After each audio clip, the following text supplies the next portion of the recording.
Raises troubling questions about whether President Biden is a national security risk and about whether he is compromised by foreign governments. Despite the president's claim that he wasn't involved in Biden family business schemes, these photos show Joe Biden meeting with his family associates while vice president. Let's go behind the 4 different pictures. Committee Republicans have identified over 50 countries the Biden family sought businesses in. On the international side of the Biden family business, the deals were often led by Hunter Biden. And that map there behind Clay shows all the countries where the Bidens had a footprint in international business dealings. The investigation reveals a family that engaged with some of America's most powerful adversaries, planning to sell one of the largest sources of cobalt for electric vehicles in the world to the Chinese, for example. The Bidens flourished and became millionaires by simply offering access to the family. Among the dozens of shell companies the Bidens set up, there were millions of dollars of wire transfers, flights on Air Force Two to conduct personal business, and meetings with heads of state, all while Joe Biden was aware of what was happening. All the while, he turned a blind eye. Many transactions related to these businesses have raised red flags at U.S. banks. A suspicious activity report, or SAR, is a document a bank must file with the Treasury Department when a transaction is suspected to be related to money laundering or fraud or other types of criminal activity. According to media reports, the Biden family accumulated over 150 SARs. One SAR generated by an American bank to the Treasury Department connects Hunter Biden and his business associates to international human trafficking, among other illegal activities. The money that was being made from foreign principals in the same room as Joe Biden was increasingly spent on furthering illegal activity. The SARs show that Hunter Biden was conducting business with suspected human traffickers. The money gained through influence peddling was funneled to a suspected criminal enterprise, again, one linked to human trafficking. We have repeatedly called on the Biden Treasury Department to release additional financial documents to committee Republicans, but thus far Treasury has refused. We want to know what the Biden administration is trying to hide from the American people and why they are not being transparent. We also found evidence Hunter Biden sought to evade these SARs using his financial advisor, coincidentally a Clinton administration official. We will continue to pursue all evidence, and specifically the SARs and bank records in the new Congress. As part of our investigation, we have evidence that the finances, credit cards, and bank accounts of Hunter and Joe Biden were commingled, if not shared. And on some accounts, at least, red flags were raised by banks to the account owner or owners indicating suspicious or illegal activity.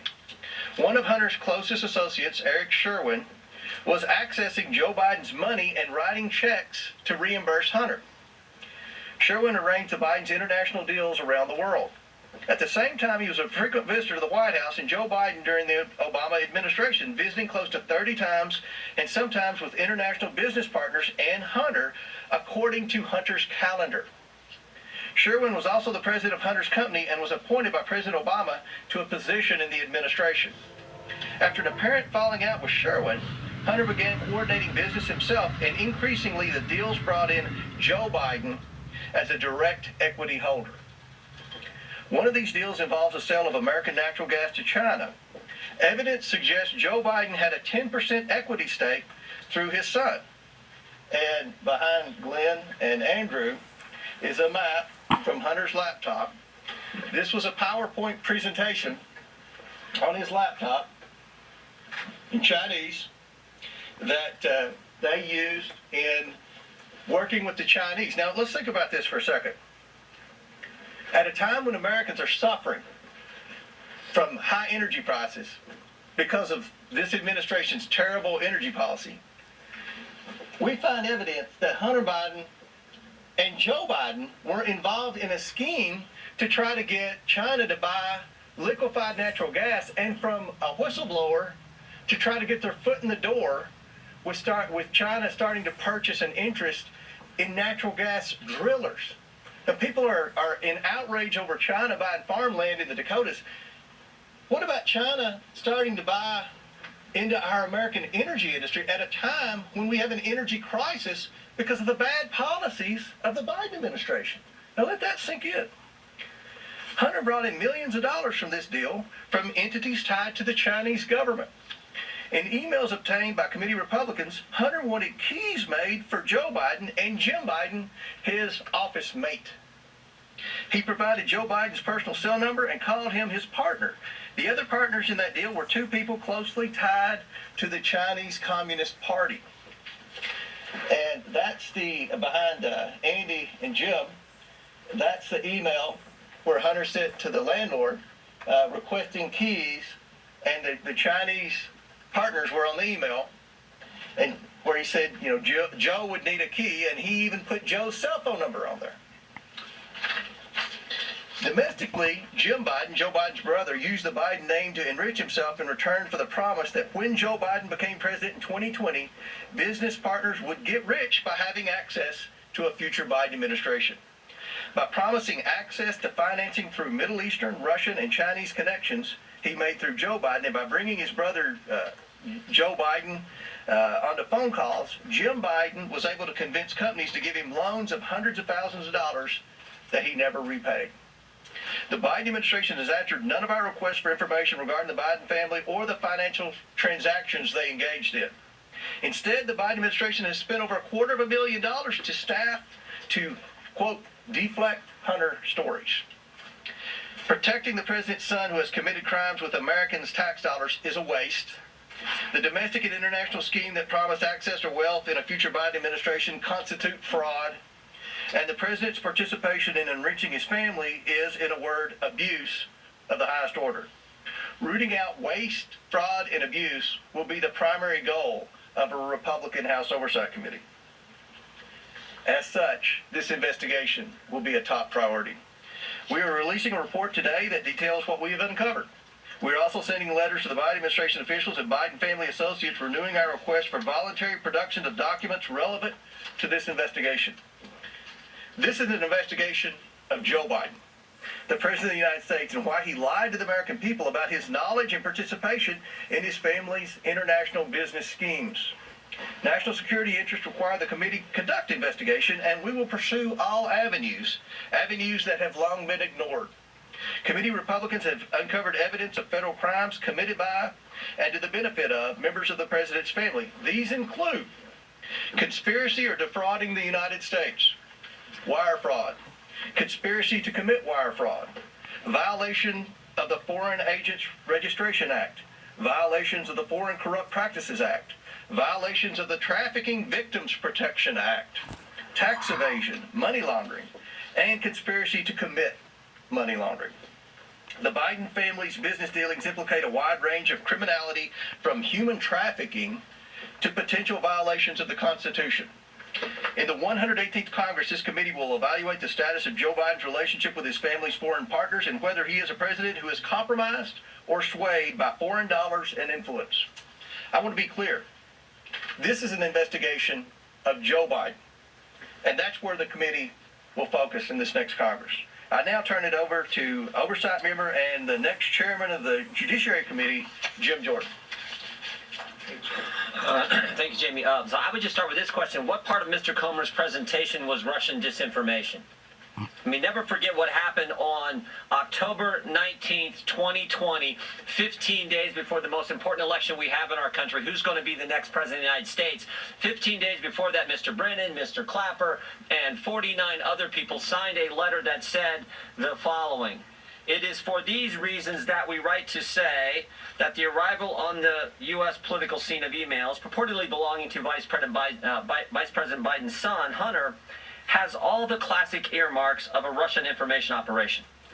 They further went on to say, we want to emphasize that we do not know if the emails provided to the New York Post are genuine or not, just that our experience makes us deeply suspicious that the Russian government played a significant role in this case. And of course, that letter became the pretext for suppressing this story, again, just days before the most important election we have in our country. So I would ask this, was J.P. Morgan's suspicious activity report to the Treasury Department, was that just a classic earmark of a Russian information operation? How about when Hunter Biden sent the email that Mr. Comer pointed to, sent the email asking for keys to his new office space, one for himself, one for President Biden, one for his uncle Jim Biden, and one for the emissary for the chairman of the Chinese energy company CFCC. Was that just Russian disinformation operation in place? What part of Mr. Comer's presentation prompted the FBI to go to Facebook and say, hey, you want to be on the lookout for Russian misinformation here this election season? What part of his presentation would prompt that? And I think it's also important to understand, never forget how this story has changed. I mean, think about this. When it started off, it was, no, it's not his laptop. It's not his laptop. Then it was, well, it's his laptop, but remember, it's Russian disinformation and no one did anything wrong. Then it was, well, maybe he did something wrong, but President Biden didn't know about it. And now it's, well, maybe President Biden knew about it and was involved, but it didn't influence his decisions. In fact, yesterday, there was a story in Politico which said that. The story in Politico yesterday, investigating the investigators, dim strategist to launch counterpunch to House GOP. Story in Politico yesterday, here's what it said in there. Quote, no evidence has publicly emerged that Joe Biden's decisions were affected by his son's business dealings. Wow, we've went from it wasn't his laptop and it was Russian disinformation to, oh, whatever was in there didn't affect the president's business dealings, even though he was involved, even though the laptop was real, even though it wasn't disinformation. That's how far we've come. So I think I think there are all kinds of questions that need to be answered, and we're determined to get there. Here's some of them that I have. Did the FBI brief Twitter as well? We know they briefed Facebook.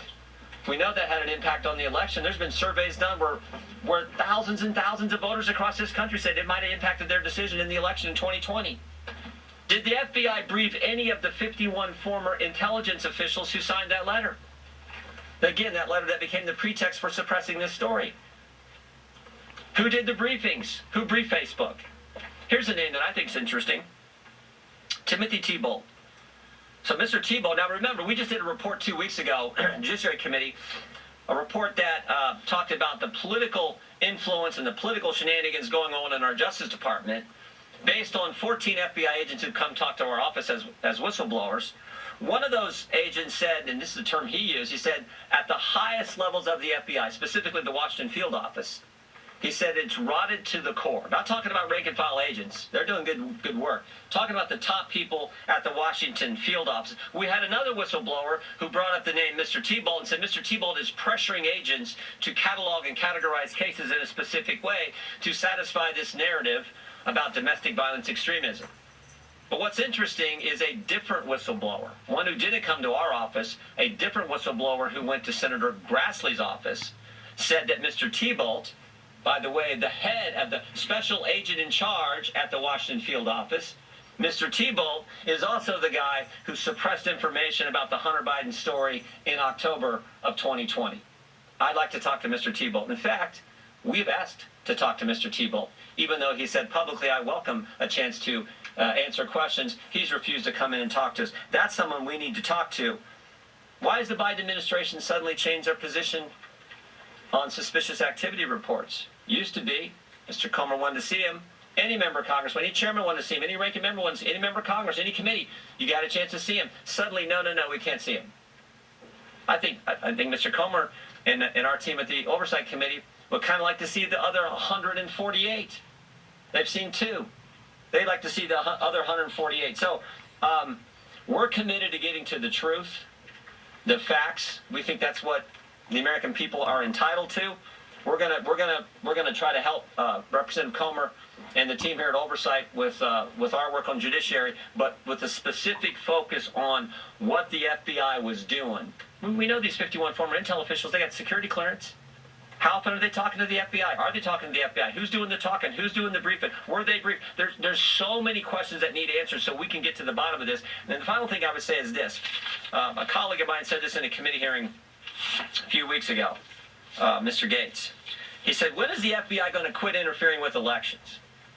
2016, they spied on President Trump's campaign. 2018, it was the Mueller investigation. 2020, they suppressed information about the Hunter Biden story. 2022, they raided the president's home 91 days before the election. Maybe it'd be nice if the FBI and the Justice Department just stayed out of it and let we the people decide who we think should represent us, who we think should lead us.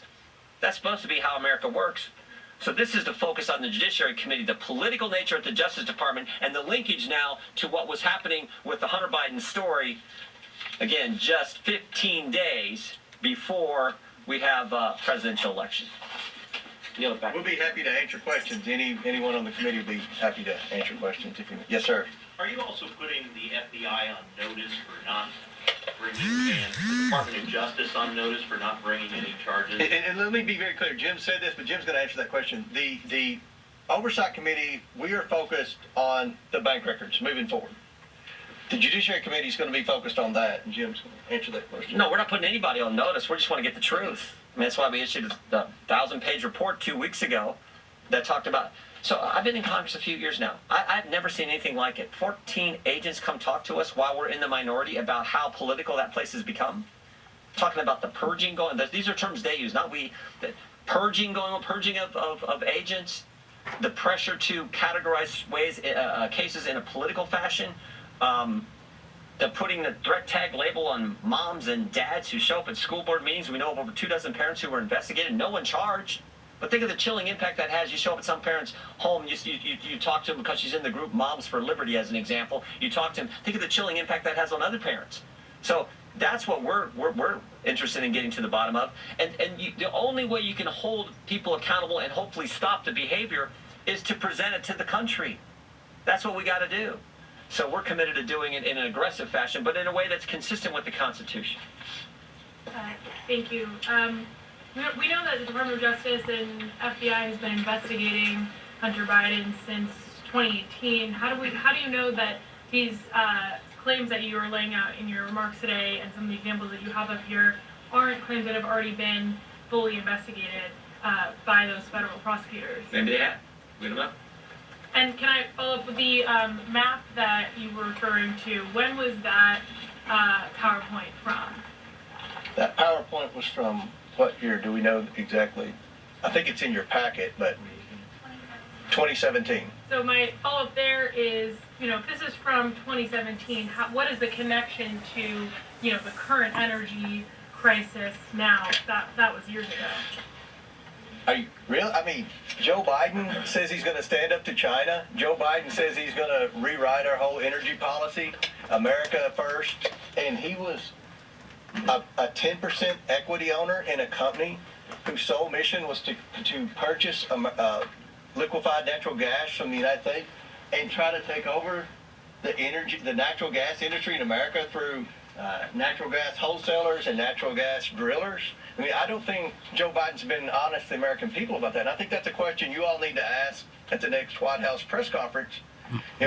We didn't know about your involvement in a Chinese energy company. Does that in any way, shape, or form impact your energy policy? And that's something that I think every American deserves answers to, especially at a time when we're faced with record high energy prices because of Biden's energy policy. Yes. Will your committee call Hunter Biden or anybody in the Biden family to testify in an investigation such as this? Yeah, we would love to talk to people in the Biden family, specifically Hunter and Jim Biden.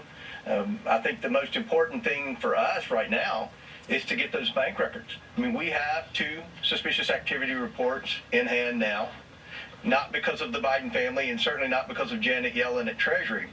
These suspicious activity reports are very detailed. And these aren't from little banks like in my part of Kentucky. These are, Wells Fargo, J.P. Morgan. So these suspicious activity reports, and I don't think from day one a lot of people in the media understand what a suspicious activity report is. Just so you know, suspicious activity reports were created after September the 11th as a way for the government to be able to track foreign transactions into American terror cells. Over time, it's expanded to include things like money laundering and other types of criminal activity. Because when in September 11th, remember, the banks knew that these terrorists were getting wire transfers from Saudi Arabia, but the FBI and the federal authorities didn't. So that was how these were created. Under President Bush, under President Obama, and under President Trump, any committee in Congress could have access to those suspicious activity reports. But when Joe Biden became president, he changed the rules.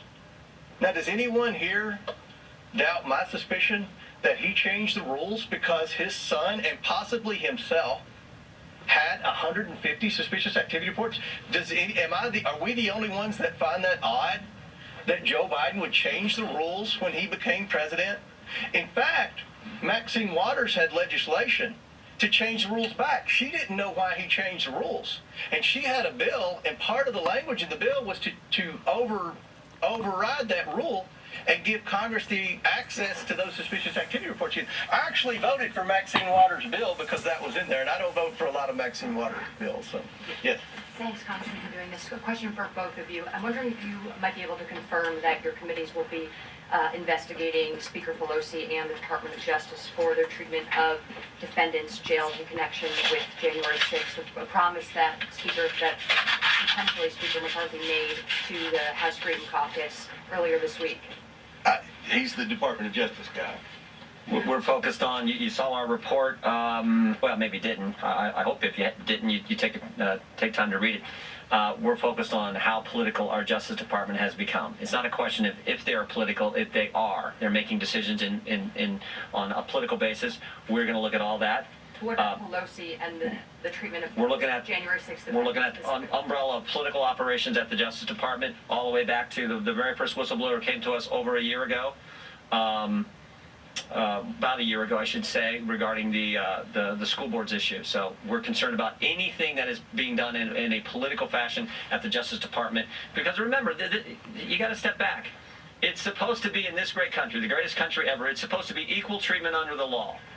And when you have a Justice Department that's not following that fundamental principle I think that sets our country apart from all others, that is a major problem. Do you think the January 6th insurrectionists have been wrongly imprisoned? I didn't say anything. All I said is we're going to look at the politics at the Justice Department based on the fact that we have had 14 different, actually more than 14 now, whistleblowers come talk to us. That's what we're going to focus on. And my last question is, what are the grounds? If we can keep it about Hunter Biden, this is kind of a big deal, we think. If we can keep it about Hunter Biden, that would be great. Some Go. I just wanted to piggyback. She said for January 6th, just what you're trying to do with the January 6th investigation. It seems like I think that's a question. I think that's a question for Kevin McCarthy. That we're focused on a lot of investigations now. I've been very transparent with the media on it.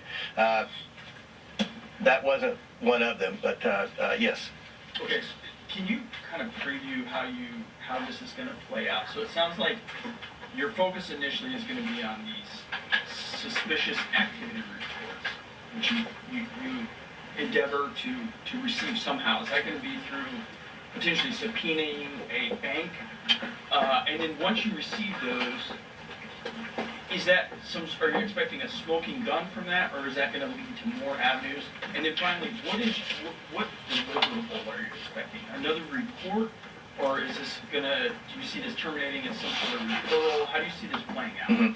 Well, obviously, with the two that we already have, they've opened. How did you get them? Well, we can't reveal our sources, but the two are on the internet, so you can dig and find them. They're out there, but we verified they're 100% factual. And I'm not questioning that. Right. So if you got that from an individual, why would that individual have two? That's a great question. I'm glad you asked that question.